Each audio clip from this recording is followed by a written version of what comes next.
Glory to self-harm. Whoop, whoop. Glory to self-harm. Whoop, whoop. Take that, mental illness.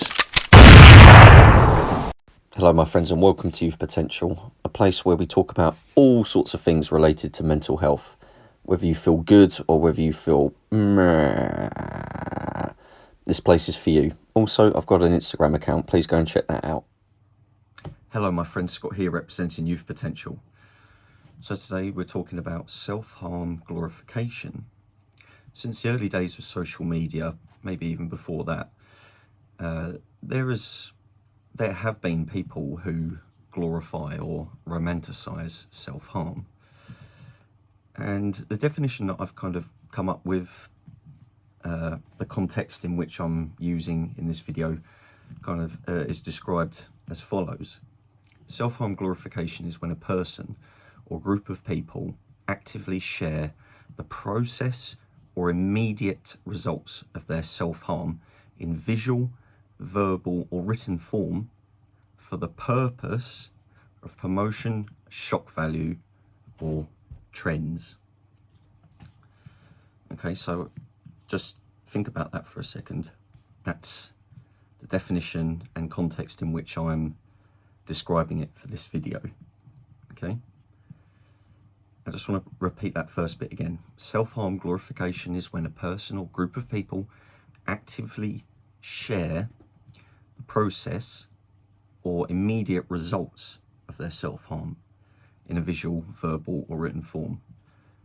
Okay, so the person who opens up about their struggles with self-harm as a means to get support or to vent isn't glorifying self-harm. Okay, the person who opens up about their struggles as a means to get support or to vent.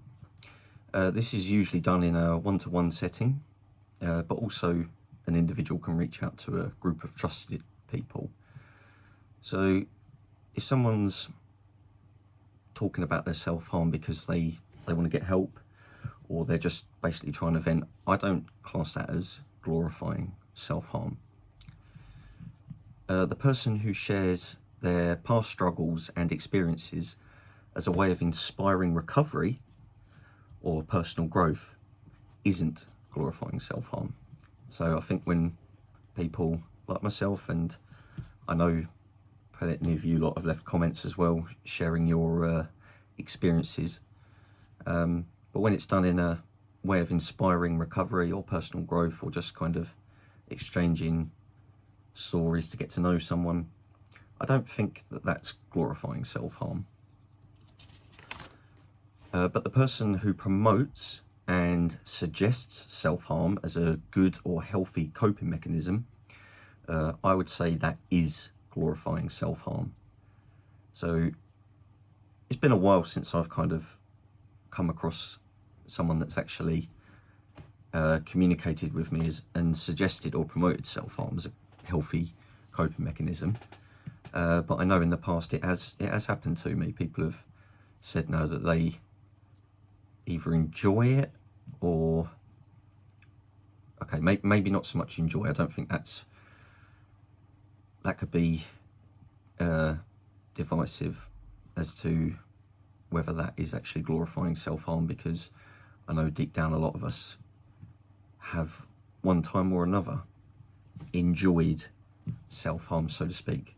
I don't think that that's glorifying it though, but I think if you actively tell someone that it's a good thing and that they should do it, then I think that I would conclude that as glorifying it. I think the person who fills their social media accounts with posts depicting the act or the immediate results of self-harm is glorifying it. When I say immediate results, it's just what it sounds like. Okay, someone self-harms and they've got like a wound or something, and they're throwing it about all over social media for people to see for the purpose of glorifying it or whatever, romanticizing it. I'd say that is obviously clear glorification. I get that there's a need for us as humans to express ourselves, so anonymous vent accounts online can be helpful if we want to reach out to people not directly involved in our lives. So yeah, I get that there is a need to express ourselves, but I think you have to draw the line somewhere, and I think that line is graphically depicting self-harm in a public place. Okay, what you do in your own accounts, if it's hidden and no one's looking at it, that's entirely up to you. But I think if you're posting things that are depicting self-harm in a public place, like a social media platform, public place, that's what I'm referring to. I think if you're doing that, you've got to be extremely careful, because, as I say, you've got to draw the line somewhere.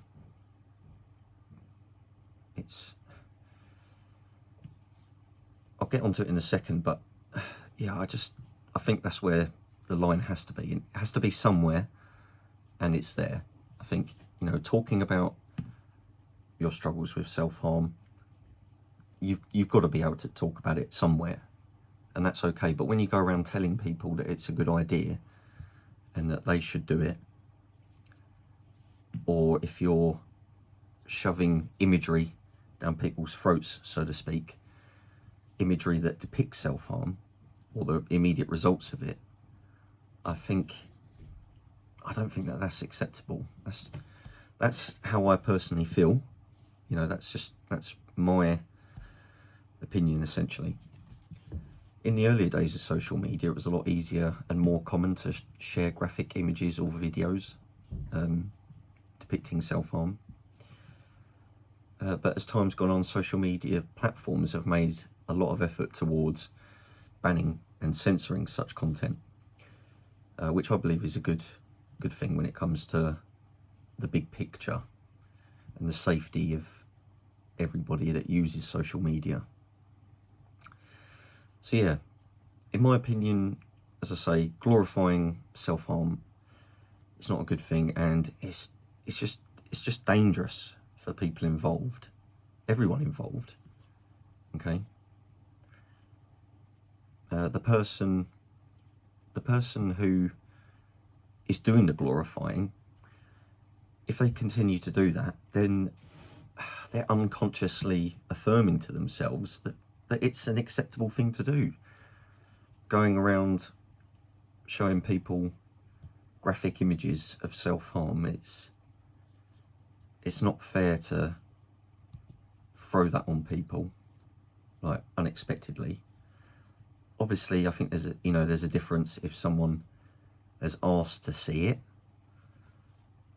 But again, it's all down to motive. It's down to the purpose, isn't it? I think if you're trying to reach out for help, there's a certain level of acceptability. But again, I think you've got to draw the line at graphically depicting it to people, especially when it's not with their consent. And yeah, so it's dangerous for everyone involved. The people who view the depiction of self-harm, the people who view that content, if they're not actively seeking those images, they could get triggered. And if they are actively seeking images on such accounts, they're probably trying to trigger themselves, and I understand that. But I think as a group of people who struggle with self-harm, I think as a community, we have to do our best to protect each other from graphic content.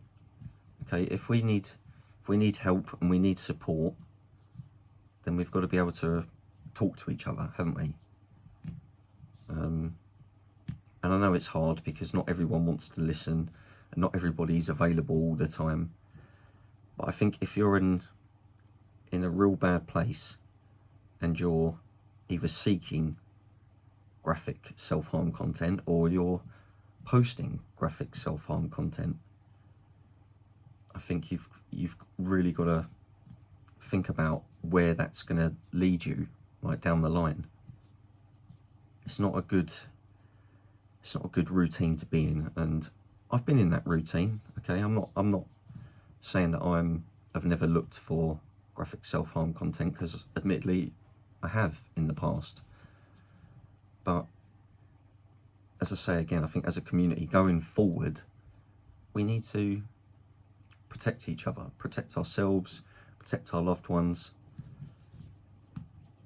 If there's a place for graphic self-harm content, I'm not entirely sure where it is, but for now I just would really, really prefer it if people weren't posting such things. If you need help, you've got to go about it the right way. All right? I know there's going to be people that disagree with me on some of these points, but you're entitled to your opinion, and if you disagree, perfectly fine, but I just ask people be respectable. It's not an easy topic to talk about, and you can't please everyone, so I give it my best. So yeah, that's self-harm glorification. My question to you is, have you ever stumbled across self-harm glorification before? Have you ever seen a post or a social media account that kind of comes across as glorifying or romanticizing it? I think the last time I saw anything like that was probably a year or two ago. No, it's got to be last year. Definitely is last year. I think it was something on TikTok when I was experimenting with trying to see if that was a platform that was any good for me. But I remember going on there, and whilst I was looking at all the mental health content, I remember stumbling across an account that someone who was about the same age as me, I'm 33 now, by the way, someone who's the same age as me, was just absolutely just lapping it up on social media, posting all these graphic sort of like short mini videos, and I just thought, what? That's not doing anyone any good. It's not educational, it's not inspirational, it's not positively thought-provoking. And I just, yeah, it just bothered me for some time. I was just thinking, you know, people are going to come across that and think that it's okay to create such content. And yeah, my other question to you is, do you think social media platforms have done a good job at censoring this kind of content? I'd be interested to know, because as I say, I haven't seen any kind of content like that since about last year. But you know, I'm just one person. I don't scour the internet for this kind of thing. I used to. Like I said, you know, when I've been at my darkest, I have looked for that kind of content, and it's not healthy. I'm not proud, but at the same time not shamed. I think you have to be honest, don't you, as much as you can. Right, everybody, thank you very much for watching this video. I've been wanting to make this one for a little while, so hopefully it's cleared a few things up, and as always, I'd like to know your thoughts on the topic. Take care, everyone. All the best.